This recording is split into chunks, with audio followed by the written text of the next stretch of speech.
Now, moving on, whoever watching this, I know y'all see Big Goo out, you know what I'm saying, behind the famous picture of mine. I'm saying that to say, did you watch the verses?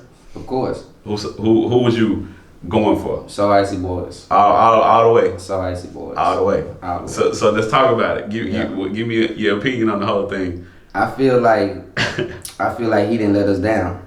You think so? Yes. I felt like he let us down musically. I don't. There's a couple songs that I wish he would have played. Yeah. But he played most of the ones that I wanted him to play. You know, and then his antics, you know, he was the better showman. No question. And then, just from everything, looking how he came in with everybody who's irrelevant in Atlanta right now. Facts. So he walked in with QC, with, Zaytov and all these guys. So looking at Jeezy's side, it was kind of down. You know, it was kind of unfair. Because it was now if he would have walked in with BMF, then it would have been a fair thing to me. You know what I'm saying? Boys, man. Free beats. They was the guys. You know what I'm saying? So it's I felt and then for what it was for the city of Atlanta, it was great. And I feel like Gucci is the city of Atlanta. So many people come up under his umbrella. So it's Password Studios. Yeah, so I feel he won. You know what I'm saying?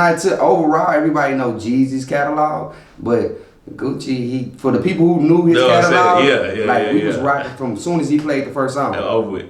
He came out strong, and I'm tweeting, I'm talking shit. I'm telling people we're not gonna act like Gucci ain't won this already. For us true fans, it was expected for him to act the way he did. I mean, we're not surprised. He was who I wanted him to be through the whole thing. Yeah. You know what I'm saying? When he gets to talking about his jewelry, his outfits, putting nigga in the dirt. Man. That's cool. Man, that's wild, man. That's wild. I thought this shit was hilarious.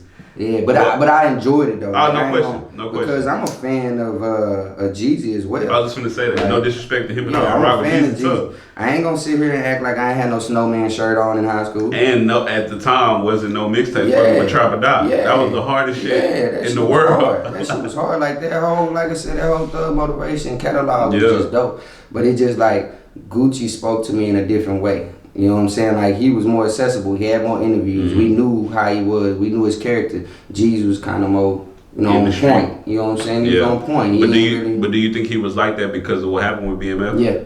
Yeah. Which is smart for him. 100%. Yeah, for 100%. Sure. It's just how when people talk about the 50 Cent and Irv Gotti situation, they was under indictment by the feds. So it's they couldn't really punch back. You know, so it was kind of same way. You know. I do want to say for the young people watching this, a quicker reminder: the feds have a 95% conviction rate. Right? That is true.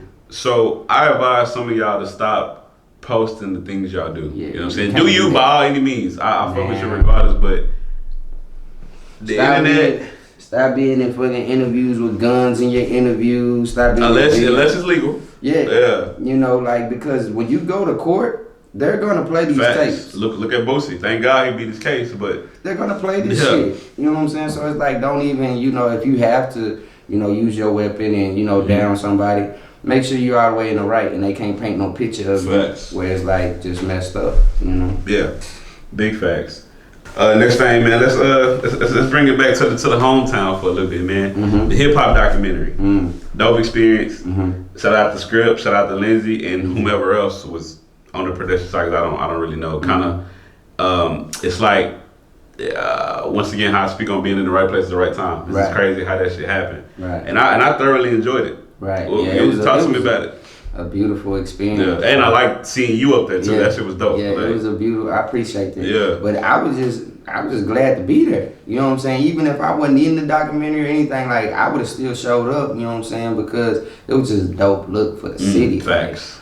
We don't get too many chances. If it ain't got nothing to do with Baylor or nothing like that, we really don't get no chances. So to see her actually come to everybody's hoods and be comfortable and give us these platforms, that shit was live. And for a Script to not be selfish. Yeah. I always, whenever I talk to him, I tell him, hey man, I appreciate you for allowing us to be a part of this because it really was about you. Facts. And you just was okay, well I got other people who cool too, and he allowed us to be on it. So yeah.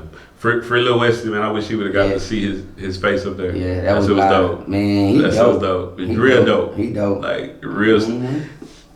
Yeah, man. I think that's still my biggest interview to this day. Still, he turned me up a little bit.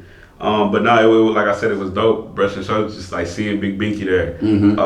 What's the producer name? And I feel like I'm disrespecting because I'm forgetting. De Niro. No, S1. S1. Okay. De Niro too. Shout out to De Niro, but I'm talking about S1. Yeah, that's like, OG Pioneer. Facts. OG Pioneer. Like I he didn't did know some huge things. His catalog was like that. He's so cool. Yeah. He's just so cool. From Waco, what you respect, you know what I'm saying? Now, the woman who was performing, I don't really know too much about her.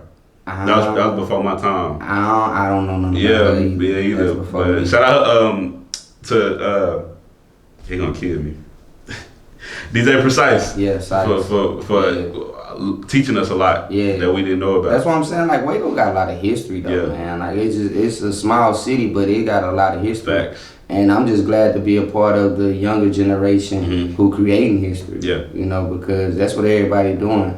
Like all the artists that's coming out the city, they dope. Every artist you had on this platform is dope. Yeah. And you gotta be dope to get on your platform. Big facts. So it's like I'm a part of this catalog now. You know, so I'm a hype. You know what I'm saying? We're gonna make history, my boy. No question. A-Ray. A-Ray was ahead of his time. Yeah. You know what I'm saying? A-Ray was the digital creator of the city when we was growing up. You know what I'm saying? Shout out to A-Ray, man. The Cypher, that's how I first, you know what I'm saying, learned about you or whatever. And you had the hoodie on with the shades on. You know what I'm saying? Going crazy, going stupid, man. The Cypher, like how did that process go about, if you remember that? Yeah, I remember it. I just remember seeing people post about it, you know, online. And then I was like, okay, they doing some rap shit in the city. I was living in Oklahoma City at the time, you know what I'm saying? So I'm like, shit, let me just go out here and see what they do. And then A-Ray was my boy, like we hooped together. Okay. You know what I'm saying? So he knew me, he know me as Lil Snake. Yeah. So shit, I saw he was doing it. I'm like, all right, cool. You know what I'm saying? And Bridge and all these different people, Coop, you know what I'm saying? So it was just like, it was like a no-brainer. So I went through that motherfucker and shit, I rapped. And I didn't make the first cut. I ain't gonna lie. I didn't make the first cut. So I was kind of salty. That's some exclusive for y'all. Yeah, I was salty because I'm seeing. Now I made the commercial. When I was promoting the motherfucker, I was on that. But the actual first cypher, I didn't make. Yeah. You know what I'm saying? So I was like, damn, that's, you know what I'm saying? It hit me. But then it was like, I gotta get better. Yeah. And then, but the people that they had on there was dope. They was my homies, so I wasn't tripping. I'm like, that's cool too. Yeah. You know? Yeah. But like I say, man, that's what really made me turn into a beast though. You know what I'm saying? Doing that cypher because I got the feedback. Everybody was like, oh, you know, you dope, Lil Snake, woo woo. And I just kept going. Yeah. Fast forward to the last cypher, you remember when I guess he had them, I don't know where they were, but it was with like 10 of them. It was in my hood. Oh, okay. Yeah, they was out for like on Cole Street. Yeah. They was behind the old club, what that club used to be called. It was like after hour spot. What was that after hour spot? But it's like out 26 and Cole. Okay. I grew up in them apartments right there. 2617 Cole, apartment number 2. Matter of fact, Trey was my neighbor. Okay. You know what I'm saying? He stayed downstairs. Shout out Ice Trey. Yeah. Trey man. Was my neighbor. Seeing him being from where we from and going to Baylor, like I just thought that shit was like hella inspirational. Like I said, man, we couldn't go on Baylor campus as kids. Facts. You know what I'm saying? So unless you wanted to go get a ticket to go to jail. You know, so it's like shit, seeing him do that shit was cool as hell. You know what I'm saying? And that was my boy. So and he graduated. And graduated. Yeah. That was motivation for me. You know what I'm saying? Like, cause I'm one of 2 in my family on my mom's side to graduate high school.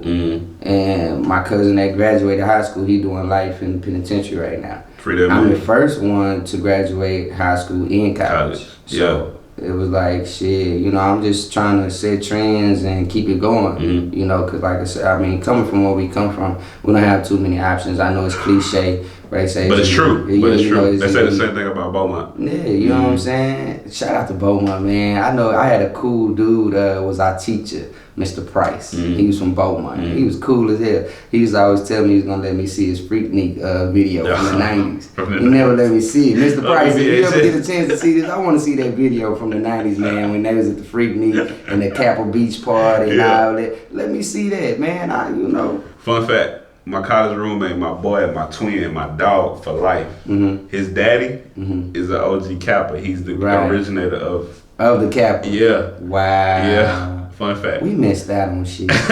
we was too young. Man, we missed out on shit like the Kappa. And see, that was another thing. Like when I first started rapping, I would steal Slim Thug's raps. Okay. Because he was the only person who would say the north side. You know what I'm saying? Any other huge rapper that you know, they the south side, the east side. Slim Thug was the only person saying the north. Yeah. So when I would be in school, I would say little shit and he was no. Yeah. It's Slim Thug shit. Facts. You know what I'm saying? And he would always rap about the Kappa. Yeah. You know what I'm saying? Always. All the time. That's when we was wearing big ass white tees, black white tees, the black forces, the 40 man. I was chained a down to your man. stomach. Like I love Jabos then, white tees and Jabos. Like shit, I had every color. Me and my boy Mun. Shout out to Mun, man. Yeah, for sure. Shout out to Mun. I was just telling how we used to go to the watch just to watch the movie. Like I said, my dog, me and him had so many different colors of Jabos. We used to fuck their head up at the high. Had every color.